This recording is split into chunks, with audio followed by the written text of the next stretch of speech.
This video is brought to you by NordVPN. To get 70% off a 3-year plan, click the nordvpn.org/chainbear link in the description and use the code chainbear.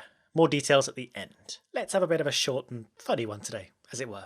As Lewis Hamilton steamrollers towards another driver's title, I was wondering to myself, what, hypothetically, is the earliest a driver can win the championship?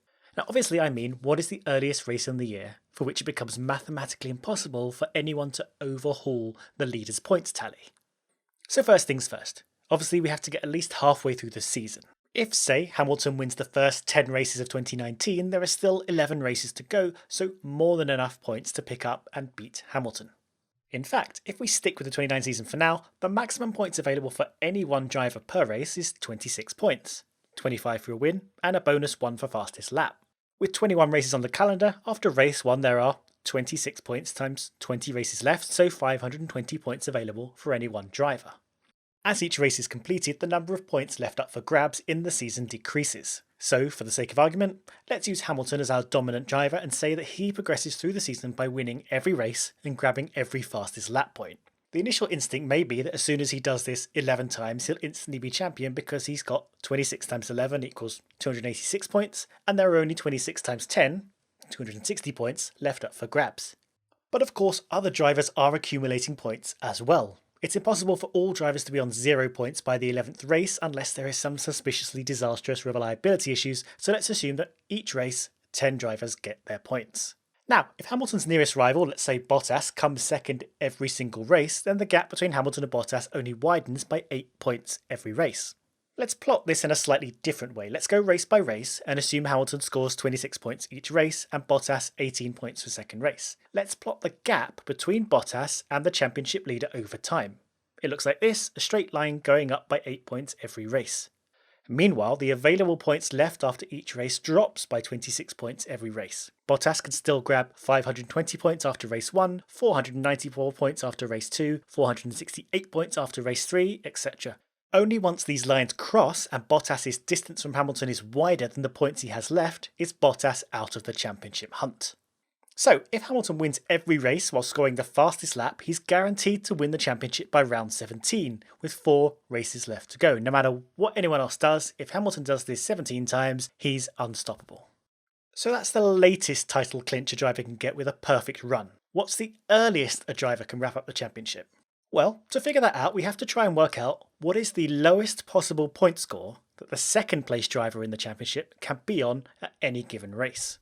For race 1, this is easy. The second place driver, let's just say Bottas, has to have scored 18 points for second place, so they're 8 points behind Hamilton after round 1. In fact, the top 10 points positions need to be filled, so let's just whack them down to Ricciardo in this particular order.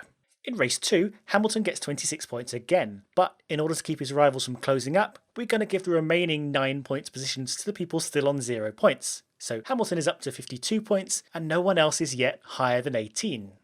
Race 3 then. This is where we start to apply a bit of an algorithm, a way to keep applying the higher point scores to the lowest standing drivers. So Russell has 0 points, so he gets to come second this time and have the full 18. Now who's in last place now? Ricciardo on 1 point, so he'll come third. Kubica also has 1 point, so he can come fourth. Now Norris is last, so he can come fifth. Now Giovinazzi is last, so he comes sixth, and so on until all the points are dealt out. Now we go to race 4 and give second place to the lowest standing driver, third to the next lowest standing driver, and so on, and we do this race by race until the season is complete. What we end up with, if we look at the points chart, is a kind of plait of lines with the drivers circling around each other, taking turns to pick up the big points. It's actually an incredible battle for second place, as the gap between second and 20th never opens to wider than 18 points, so everyone is always in with a shot of second place. But if we switch over to our chart showing the points gap to Hamilton, we can see everybody is wiped out of the title battle by the end of race 12.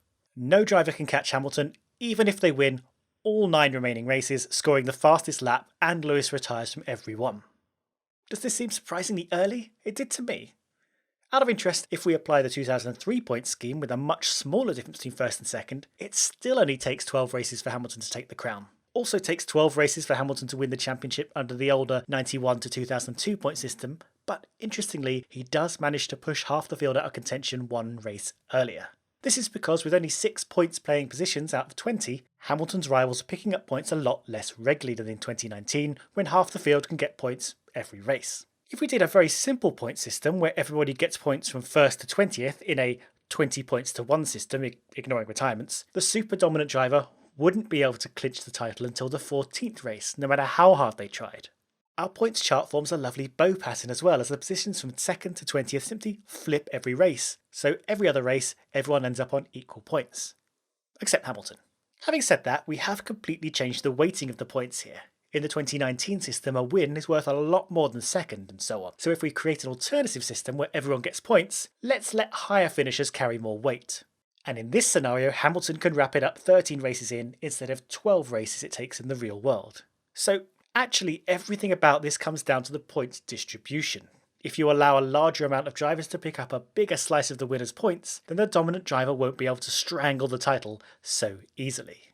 But in doing that, you devalue wins and podium places. By making the wins more proportionally valuable, you encourage drivers to push hard to gain those extra places rather than settling for 2nd or 3rd.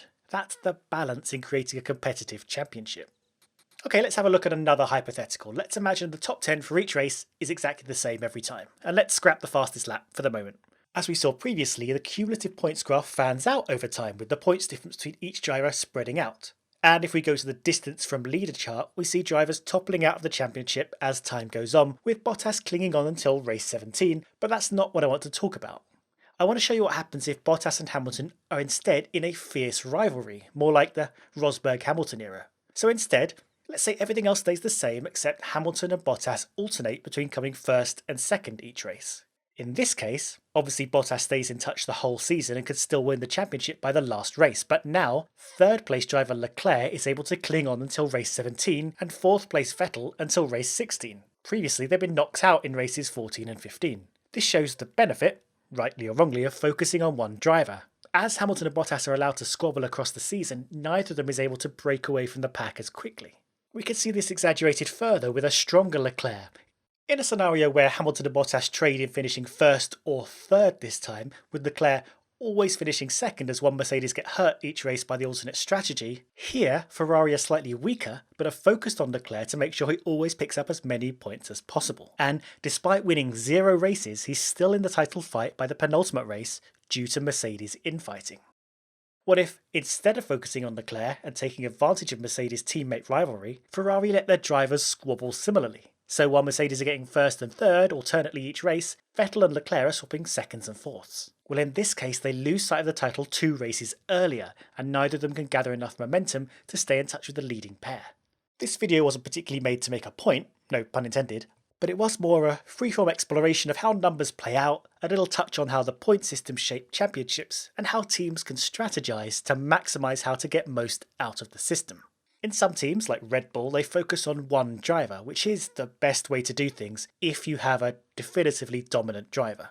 In other teams, they let them race each other, and this can hurt them. Ferrari's drivers have been fairly evenly matched, and so neither has been able to have a consistent run on the Mercedes as they'd have liked. And this is partly why, with 5 races left to go in the real world, only 5 drivers are left in contention, and Vettel left Russia with only 2 points inside the safe zone. But it answers the question, what is the earliest a driver can win a 21 race season with the current point system? Race 12. Or Hungary this year. So be glad that didn't happen. Thanks to NordVPN for sponsoring this video. You can get it for yourself with a massive discount at nordvpn.org/chamber using the code CHAMBER. NordVPN allows you to browse the web anonymously with no data logging, keeping you protected behind super high-grade encryption. This is important in times when everyone wants to harvest your data. There are thousands of fast servers around the world, and if you connect to one in a different country, well, the internet will think you're in that country. So you could use Netflix or Hulu and subscribe to some motorsport streams that aren't available in yours. It'll also give you peace of mind when travelling or out and about, and you know what? If you don't like it, there's a very simple 30-day money-back guarantee. I've used it both for security and so I can still work effectively when travelling to races. So thanks to their sponsorship, if you sign up via nordvpn.org/chamber and use the code CHAMBER, you can get an impressive 70% off a 3-year subscription. Plus they'll throw in an extra month for free. Click the link in the description to try it now.